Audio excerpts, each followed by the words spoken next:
Bonjour tout le monde, je suis Sandra Dahan, je suis chromothérapeute et aujourd'hui je réponds à la question « Qu'est-ce que la chromothérapie ?» Alors on va essayer de ne pas se limiter au « c'est la thérapie par la couleur ». Non, on va essayer de développer un peu plus que ça pour que tous ceux qui me demandent « Oui, mais comment ça fonctionne exactement ?» puissent comprendre comment ça fonctionne exactement. Alors aujourd'hui, je ne vais pas trop rentrer dans le détail car la conférence que j'ai élaborée sur la chromothérapie dure une bonne heure et c'est à mon sens beaucoup trop long pour une vidéo, le but n'étant de ne pas vous perdre en route, évidemment.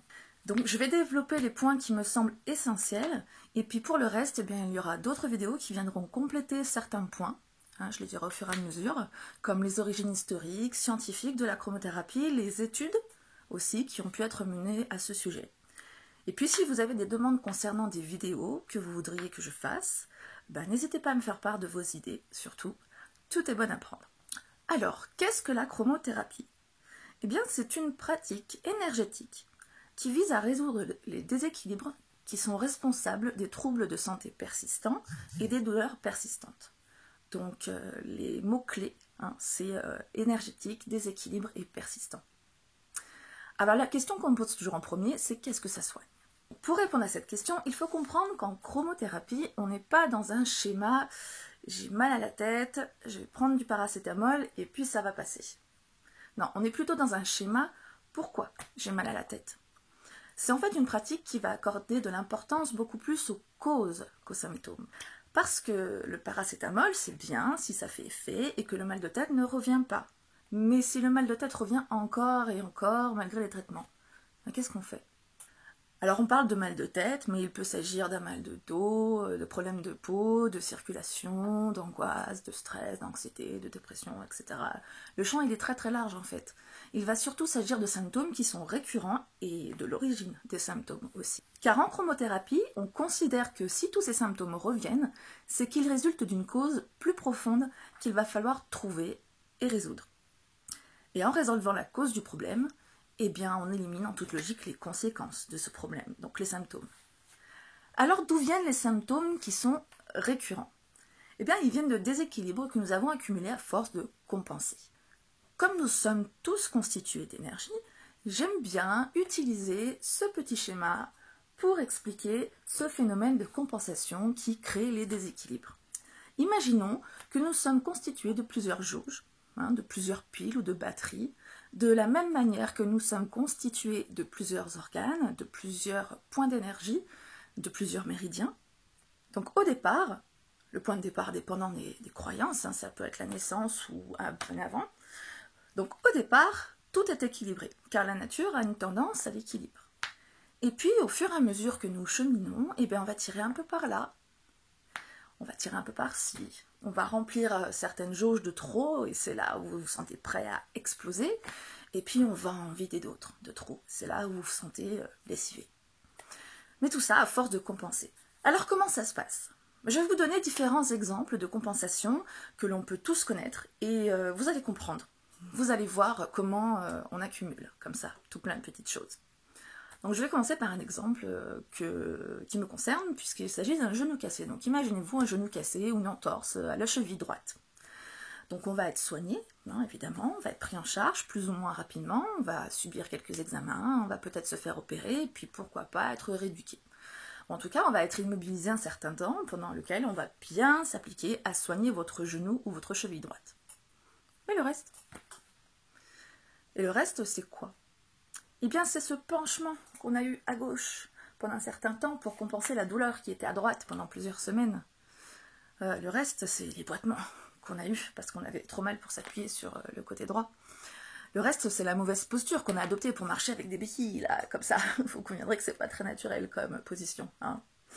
Ou alors les positions improbables qu'on a pu adopter pour en trouver une dans laquelle on est soulagé, qu'on n'a pas trop mal. Tu sais, là, attends, bouge pas.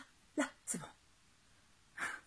Ou alors, c'est la mauvaise façon de ramasser un objet, parce qu'on ne peut pas s'accroupir, donc on se penche en avant, on sollicite le dos.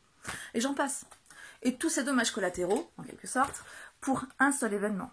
Alors, pour ceux qui ne se sont jamais fait d'entorse ou de fracture, voici un autre exemple qui va peut-être vous parler. Torticolis. Vous l'avez en tête, le torticolis, là, c'est bon? Qu'est-ce qui se passe quand vous avez un torticolis? Vous vous figez tout le haut du corps. En attendant qu'il passe, vous vous crispez bien pour ne surtout pas bouger et avoir mal. Surtout pas. Et si quelqu'un vous appelle et qu'il est à côté, là, qu'est-ce qui se passe? Eh bien, c'est tout le haut du corps qui se tourne en même temps, pour surtout pas bouger cette nuque. Donc, tout le haut du corps est en tension crispée, comme ça. Et on n'en parle pas de ça. Un autre exemple, vous avez mangé ou bu en excès. Ne me dites pas que ça vous est jamais arrivé. Eh bien, vos organes, à ce moment-là, vont être appelés à travailler plus qu'à leur habitude pour compenser cet excès. Alors, c'est pas que c'est pas bien, hein, mais les organes travaillent plus qu'à leur habitude à ce moment-là. Une situation de stress, bah, c'est pareil, mais là, c'est vos glandes qui vont surproduire adrénaline, dopamine, compagnie. Une situation difficile, un moment difficile dans sa vie, comme on en vit tous, hein, et hop, c'est un schéma action-réaction qui est gravé dans votre inconscient, un schéma qui va vous pousser à réagir maintenant d'une manière qui ne vous convient pas toujours. Mais bon, c'est plus fort que vous. Et ouais, parce qu'on passe notre vie à compenser. On compense, et un beau jour, comme on dit, la coupe est pleine. Et c'est là qu'on commence à avoir mal quelque part. À la tête, au dos, aux articulations, sans vraiment comprendre pourquoi. Donc vous allez prendre d'abord des antidouleurs en général, hein, ça va être efficace un temps, et puis plus, puisqu'on est sur des symptômes récurrents, vous vous rappelez. Puis vous allez avoir mal ailleurs, donc vous allez passer un cran au-dessus, on va vous prescrire des anti-inflammatoires peut-être. Et puis quand vous les arrêtez, les anti-inflammatoires, ben, qu'est-ce qui se passe? La douleur, elle revient, à un moment donné. Parce que si on traite les symptômes, mais pas l'origine des symptômes, le problème de fond, ben, ça va revenir. Et vous allez développer d'autres souffrances. Vous allez peut-être développer du stress, vous allez moins bien dormir. Ça va s'accumuler comme ça, petit à petit. Vous savez, ces périodes dans la vie où on se dit « Bon sang, je les cumule, moi, en ce moment, j'en ai marre !» Et on cherche. Pourquoi? On se demande où il est, où le pomme de départ. À ce moment-là, on se fait des vraies entorses au cerveau parfois. Hein. On peut rentrer dans une spirale infernale, se dire qu'on n'a pas de chance. Là, on se retrouve complètement désemparé. On a vu tous les spécialistes, on ne trouve pas de solution. Et qu'est-ce qu'on fait? On ne décèle pas de cause en particulier. Ou alors, on a quelques pistes. Mais à ce moment-là, c'est tellement le bazar à l'intérieur, et bien qu'on ne sait plus par quel bout aborder notre bazar intérieur. Et on finit comme ça. Voilà, avec un vrai gros bon déséquilibre, voire plusieurs. Et ces déséquilibres, eh ben, ils vont être d'ordre physique, physiologique, psychique, émotionnel, tout en même temps peut-être, on a des machines complexes après tout. Et en chromothérapie, on va chercher et trouver l'origine des symptômes pour s'attaquer aux problèmes de fond, afin de les résoudre durablement. Et comme c'est un travail de fond, ben, il va falloir évidemment plusieurs séances pour travailler ensemble. Alors combien? Ben, tout va dépendre du problème et de l'évolution aussi au fur et à mesure des séances. Parfois, on trouve des choses inattendues. Au fond, c'est un peu comme une chasse au trésor. Sauf que c'est pas un trésor qu'on trouve à la clé. Non, c'est mieux. C'est votre bien-être. Alors, comment se déroule la séance de chromothérapie? Donc, dans un premier temps, on va effectuer un bilan chromatique. Donc, un bilan chromatique, c'est un test de couleur. Donc vous allez arriver en entretien, on va faire connaissance, bonjour madame, bonjour monsieur, vous allez m'expliquer pourquoi vous êtes venu me voir, on va changer, hein, et puis on va procéder au bilan chromatique, ce qui va me permettre de voir ce qui ressort le plus dans tout ce que vous m'aurez dit, ou dans ce que vous ne m'aurez pas dit, parce que des fois c'est beaucoup plus compliqué qu'il ne paraît, souvent. Donc je vais vous demander de faire des choix de couleurs, à l'aide de petites boules de couleurs. Vous allez les sectionner dans un certain ordre, un ordre bien précis en fait, un ordre qui a du sens. Et vous allez donc positionner des boules de couleurs les unes par rapport aux autres. Je ne vous détaille pas le test de couleurs volontairement là, parce que si un jour on le fait ensemble, ben, il vaut mieux ne pas anticiper et donc ne pas connaître d'ores et déjà les règles du jeu. Et donc à partir de vos choix de couleurs, je vais pouvoir me construire un schéma. Et ce schéma, il va me révéler certaines choses. Parce que les couleurs, selon la perception qu'on en a, vous révèlent des choses. Alors, comment? Bah parce que de nombreuses études ont été menées sur la perception des couleurs. Donc là, c'est un des premiers points que je ne vais pas développer ici tout de suite, parce que ce serait trop long, comme je vous le disais, mais il y aura une autre vidéo qui se sera dédiée à cela. Donc ces nombreuses études nous permettent d'avoir de nombreuses données pour nous permettre d'interpréter les couleurs, surtout les unes confrontées aux autres. Parce que comme je l'ai déjà dit dans une autre vidéo, et comme je le dis très souvent d'ailleurs, une couleur toute seule ne veut rien dire. Elle ne peut pas dire grand-chose, en tout cas, elle peut dire tout et son contraire. C'est surtout selon les choix, les plusieurs couleurs et les positionnements des couleurs ensemble que vous aurez fait qu'on va pouvoir dégager des vraies problématiques. Alors selon votre vécu, ce sera plus ou moins intriqué, donc on va chercher ensemble, dans le dialogue, dans l'échange, en se référant à ce schéma toujours que j'aurai construit, donc le bilan chromatique, pour identifier des points stratégiques qu'on va avoir à travailler ensemble. Et ensuite, on va procéder à la séance de projection de lumière colorée. Donc vous serez confortablement installé dans mon petit canapé et vous serez sous la lumière des projecteurs. Des projecteurs dans lesquels il y a des LED bien spécifiques, et devant les LED, on va rajouter un filtre. Spécifique également pour laisser passer uniquement la couleur qui nous intéresse. Et vous allez rester comme ça, tranquillement, sous la lumière, pendant une bonne heure environ. Donc autant vous dire que vous allez avoir du temps pour vous ressourcer, rien que pour vous. Alors, comment va-t-on définir la couleur qu'il va falloir projeter sur vous? Et puis d'ailleurs, comment se fait-il que la lumière colorée puisse avoir un effet sur votre organisme ou votre psychisme, ou les deux? Alors quelle couleur projeter? Bon, ça, tout va dépendre de votre situation. Donc le savoir du chromothérapeute quant aux effets de la lumière colorée repose sur de nombreuses études, donc des études scientifiques, donc je ne vais pas vous expliquer ici les origines de la chromothérapie, les études scientifiques non plus, là encore ce serait trop long, mais pas de panique, une autre vidéo sera dédiée à cette partie si elle vous intéresse, et elle est intéressante. Mais je vais quand même vous citer 2-3 exemples pour que vous ayez un petit aperçu. Donc on sait par exemple que la lumière rouge a des propriétés cicatrisantes et c'est pour cela que le laser utilisé en chirurgie est rouge. La NASA aussi utilise beaucoup cette couleur pour la même raison. Un autre exemple, en maternité, les bébés qui ont la jaunisse sont traités en étant exposés à de la lumière bleue. Donc ça, ce sont des choses que l'on sait grâce à des découvertes qui ont été faites, puis des études pour les corroborer. Mais vous aurez les détails dans une autre vidéo, comme je vous le disais. Pour le moment, je vais plutôt vous expliquer comment se fait-il que la lumière colorée puisse avoir des effets sur votre organisme et votre psychisme. Parce qu'à mon sens, c'est ce qui est le plus important à comprendre. La première chose qu'il va falloir comprendre et intégrer, c'est que la couleur, ce n'est qu'une onde. Oui. Alors, c'est pas facile à intégrer quand on n'est pas issu d'une formation scientifique, parce qu'on a sous nos yeux un monde complet qui est palpable, qui est matière et qui, pour autant, est coloré. En fait, si je vous montre cette chemise-là, elle est rouge. Puis c'est bien de la matière puisque je peux la palper. On est d'accord? C'est là où il faut bien comprendre la chose suivante. La pochette est matière. C'est elle que je sens sous mes doigts. D'accord?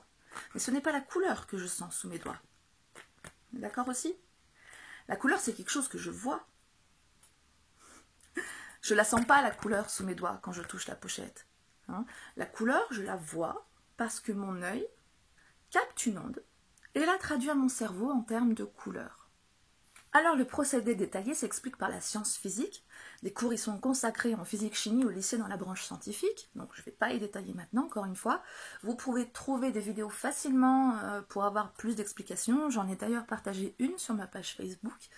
Peut-être que j'en consacrerai une personnellement. Mais encore une fois, il s'agit d'un point qui aborde tout un programme, donc un peu long. Le tout, c'est d'intégrer que la couleur, et a fortiori la lumière colorée, c'est une onde. Et donc en tant qu'onde, et onde électromagnétique plus particulièrement, elle émet et influe sur son environnement. La première forme de chromothérapie que l'on connaît très bien, c'est la photosynthèse. En effet, le monde végétal se nourrit de lumière, mais il faut savoir qu'il se nourrit surtout des ondes correspondant au rouge et au bleu pour leur croissance. C'est d'ailleurs pour ça qu'on les voit verts, mais bon, ça se comprend par la vidéo qui explique que la couleur est une onde, donc voilà, juste parenthèse. Et les ondes électromagnétiques, on en est entouré. Voici un schéma récapitulant les ondes électromagnétiques des plus courtes aux plus longues pour vous donner un aperçu. Donc les premières ondes les plus courtes, ce sont les rayons gamma. Donc les rayons gamma, très dangereux, ce sont les ondes radioactives. On a vu le teint que ça donne à Hulk, pas beau, mauvaise idée. Ensuite, on a les rayons X. Donc les rayons X, c'est ceux qui permettent de voir le squelette à travers le corps. C'est l'imagerie médicale. Voilà. Ensuite, comme onde, on a les rayons UV. Donc les rayons UV, on les connaît très bien. On nous en rabâche les oreilles toutes les années pour nous dire qu'il ne faut surtout pas s'y exposer trop longtemps pour éviter les mélanomes. Les rayons UV, c'est ceux qui font bronzer, bien sûr. C'est aussi ceux qui permettent de stériliser. Et puis juste après les rayons UV, entre eux et les infrarouges, on a la lumière. Donc cette petite portion de lumière qui, lorsqu'elle est décomposée, révèle un spectre de couleurs. C'est l'arc-en-ciel que vous connaissez bien et qui a été révélé par Newton. Ces couleurs, c'est une toute petite portion de la lumière puisqu'elles se mesurent en nanomètres. Donc elles sont comprises, pour information, entre 380 et 750 nanomètres. Donc c'est très infime. Et puis ensuite, on a les rayons infrarouges. Donc les infrarouges, c'est ceux qui diffusent la chaleur et vous vous en servez pour tous les appareils diffusant de la chaleur.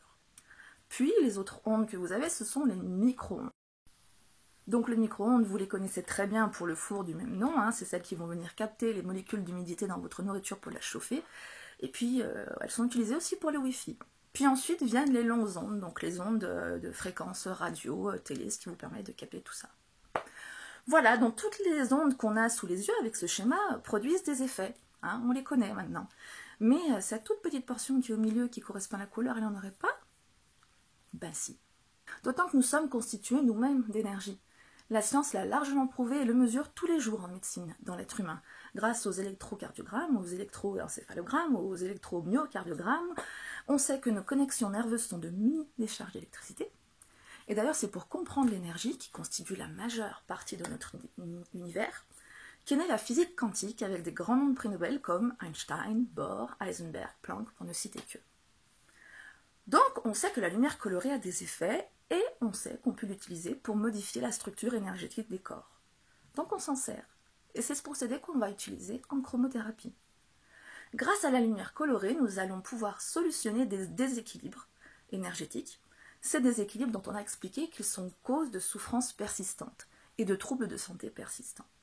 Il s'agit donc d'une méthode naturelle puisqu'on utilise la lumière, donc source de toute vie, donc une lumière qui est la plus proche de celle du soleil, avec des LED bien spécifiques, comme je vous l'expliquais.